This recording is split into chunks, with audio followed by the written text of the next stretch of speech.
21শে ফেব্রুয়ারি 2026 শনিবার আন্তর্জাতিক মাতৃভাষা দিবস। প্রিয় দর্শক, আপনারা দেখছেন STSP নিউজ বাংলা। আমি আপনাদের সঙ্গে অনির্বাণ। এই মুহূর্তে আছি দাসপুর 1 নম্বর ব্লকের বড় শিমুলিয়া গ্রাম প্রাঙ্গণে। এখানে চলেছে আন্তর্জাতিক মাতৃভাষা দিবস উদযাপন। আমরা পেয়েছি সমাজসেবী নীলমণি মুখার্জিকে। তার কাছ থেকেই এই মাতৃভাষা উদযাপনের বিষয়ে আমরা বিস্তারিত জেনে নেব। স্যার, আপনার নাম? আমার নাম নীলমণি মুখার্জি।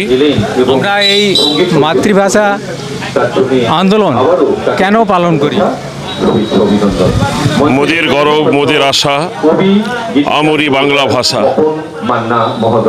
বাংলা ভাষার যে মধুর টান, সেই বাংলা ভাষার জন্য অনেক সংগ্রাম এবং লড়াই করতে হয়েছে। বিশেষ করে আপনারা জানেন যে 21শে ফেব্রুয়ারির যে লড়াই, সেই 21শে ফেব্রুয়ারির লড়াইকে আন্তর্জাতিক স্বীকৃতির মাধ্যমে মাতৃভাষা দিবস ঘোষণা করেছে। আজকের দিনটি ভারতবর্ষের বিভিন্ন প্রান্তে যেখানেই বাঙালিরা আছে অত্যন্ত গর্বের সঙ্গে দিনটিকে উদযাপন করেন। বাংলা ভাষার স্বীকৃতি আন্দোলনের দাবিগুলিকে সমন্বিত করে যেখানে যেখানে বাঙালিরা আছেন তারাই আন্দোলন করেন। আমরাও তার ব্যতিক্রম নয়, আমরাও সেই আন্দোলনে সামিল। প্রতিক্রিয়া দেওয়ার জন্য অসংখ্য অভিনন্দন। আপনাদেরকেও ধন্যবাদ।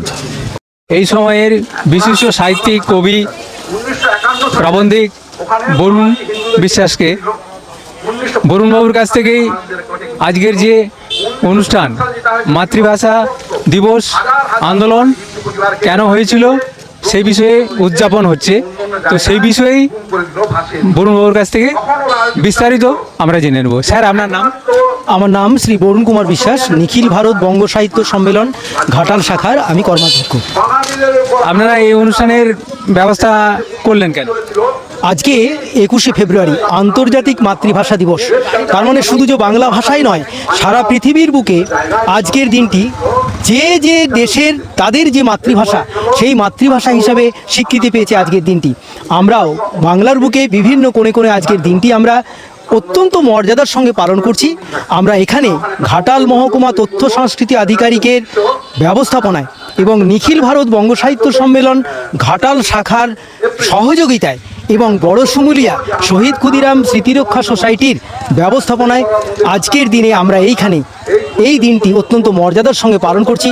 যে মাতৃভাষা আমাদের জন্মের পর থেকে মায়ের ভাষা আমাদের কর্ণে পোষিত হয়েছে, যে ভাষার মধ্যে দিয়ে বড় হচ্ছি, যে ভাষার জন্য আন্দোলন করে প্রাণদান করেছেন রফিক, জব্বার, বরকত মানুষজন, তারা জীবন দান করে গেছেন এই ভাষাকে স্বীকৃতি দানের জন্য। সেই দিনটিকে মর্যাদার সঙ্গে পালন করা আমাদের একান্ত দায়িত্ব, কর্তব্য। কারণ আমরাও বাঙালি। আজকের দিনে এই বাংলা ভাষা অত্যন্ত বিপন্নতার মুখে পড়েছে, এটা আমরা মনে করি মনে প্রাণে। কেননা নিখিল ভারত বঙ্গ সাহিত্য সম্মেলন যে কারণে সৃষ্টি হয়েছিল, প্রবাসী বাঙালিদের দ্বারা কানপুরে তারা উপলব্ধি করেছিলেন বাংলা ভাষা হারিয়ে যাচ্ছে। আজকে ঠিক সেই রকম আমাদের এখানেও আমরা বুঝতে পারছি, আমাদের যারা উত্তরসূরি, আমাদের ঘরে বাংলার ঘরে যে সমস্ত ছেলেমেয়েরা জন্মাচ্ছে, বাবা মায়েরা সব ইংরেজি শিক্ষায় শিক্ষিত করার জন্য উঠে পড়ে লেগেছে। তাদের মুখে প্রায়শই শুনি সেই কথা যে আমার সন্তানের বাংলাটা ঠিক আসে না, যার ফলে বাংলা আজ অত্যন্ত বিপন্ন। আমাদেরকে এই বাংলাকে টিকিয়ে রাখতে হবে। বাংলা আমাদের মাতৃভাষা, তাকে সম্মানের সঙ্গে মর্যাদার সঙ্গে ধারাবাহিকভাবে পৃথিবীর বুকে যাতে এই বাংলা ভাষা টিকে থাকে সেটা চেষ্টা করতে হবে। শুধু আমাদের মাতৃভাষা নয়, বাংলা যারা 200 বছর আমাদের দেশকে শাসন করেছে তারাও কিন্তু তাদের দেশে দ্বিতীয় ভাষা হিসেবে স্বীকৃতি দান করেছে। অতি সম্প্রতি ফরাসি দেশে আমাদের এই মাতৃভাষাকে, বাংলা ভাষাকে সরকারি ভাষা হিসাবে স্বীকৃতি দান তারাও করেছে। সুতরাং আমাদের এই ভাষার জন্য আমরা গর্বিত, আমরা উচ্ছ্বসিত এবং এই ভাষা আমরা বলতে পেরে আমরা নিজেদেরকে অত্যন্ত সমৃদ্ধ। ধন্যবাদ। প্রতিক্রিয়া দেওয়ার জন্য অসংখ্য অভিনন্দন। আমরা জানলাম যে মাতৃভাষা আজ বিপন্ন।